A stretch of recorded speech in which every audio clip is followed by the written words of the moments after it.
कधी विचार केलाय का की भारताच्या चलनी नोटांवर महात्मा गांधींचा फोटो का व कसा छापण्यात आला? हां? ही गोष्ट वाटते तितकी सोपी नव्हती. तर भारताचा इतिहास, राजकीय निर्णय आणि राष्ट्रीय प्रतीक या सगळ्यांचा एकत्रित विचार करून करण्यात आलेली ही गोष्ट होती. 1861 मध्ये ब्रिटिशांनी द पेपर करन्सी ऍक्ट अंतर्गत पहिल्यांदा कागदी नोटा भारतात चलनात आणल्या होत्या. त्यावेळी त्या नोटांवर क्वीन व्हिक्टोरियाचा फोटो छापण्यात आला होता. सुरुवातीला प्रेसिडेन्सी बँक्सने जारी केलेल्या या चलनी नोटा नंतर केंद्रीकरण म्हणजे सेंट्रलाइज करण्यात आल्या. 1923 मध्ये किंग जॉर्ज द फिफ्थचा फोटो असलेल्या चलनी नोटांची सिरीज भारतात आली आणि नंतर 1935 मध्ये रिझर्व्ह बँक ऑफ इंडियाची स्थापना कलकत्त्यात झाली. तर चॅट जीपीटीला विचारतोय, how many King George were there?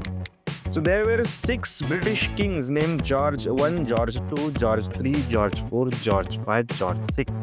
New information.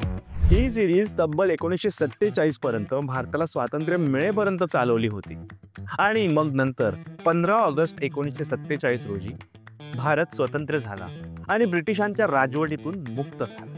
पण आरबीआयने नवीन नोटा डिझाईन करण्यासाठी व छापण्यासाठी लागणारा कालावधी लक्षात घेता किंग जॉर्ज द सिक्सचा फोटो असलेल्या चलनी नोटांचा वापर सुरू ठेवला.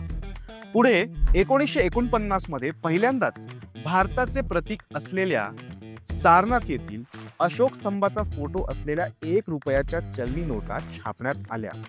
हा क्षण स्वावलंबी भारतासाठी अतिशय महत्त्वाचा होता. पुढे 1950 मध्ये ₹2, ₹5, ₹10 आणि ₹100च्या चलनी नोटा छापल्या गेल्या आणि त्या सर्व नोटांवर अशोक चक्र आणि 4 सिंह असलेला लायन कॅपिटल वॉटरमार्क फीचर केला गेला. आतापर्यंतच्या या नोटांवर कोणत्याही भारतीय स्वातंत्र्य सैनिकाचा किंवा व्यक्तीचा फोटो छापला गेला नव्हता. फक्त देशासाठी महत्त्वाचे प्रतीक असलेल्या गोष्टींचा वापर करण्यात आला होता. पुढे 1969 मध्ये महात्मा गांधींच्या 100व्या जयंतीनिमित्त त्यांना आदरांजली म्हणून गांधीजींचा चेहरा असलेली नोटांची स्पेशल सिरीज चलनात आली.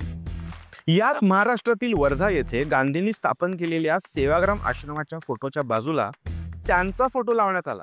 पण आरबीआय गव्हर्नर LK झा यांची स्वाक्षरी असलेल्या या नोटा परमनंट चलनात न आणता लिमिटेड एडिशन सारख्या होत्या.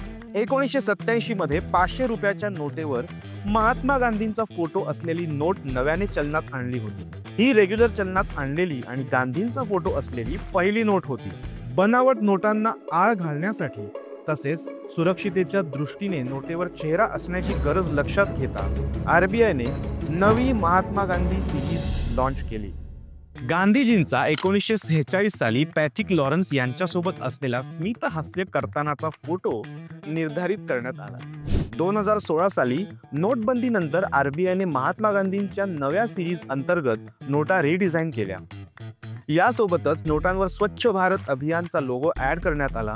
तसेच नवीन सिक्युरिटी फीचर्स, नवीन कलर थीम आणि भारताचा वारसा जपणाऱ्या म्हणजेच मंगलयान, लाल किल्ला आणि हम्पी अशा गोष्टी समाविष्ट करण्यात आल्या.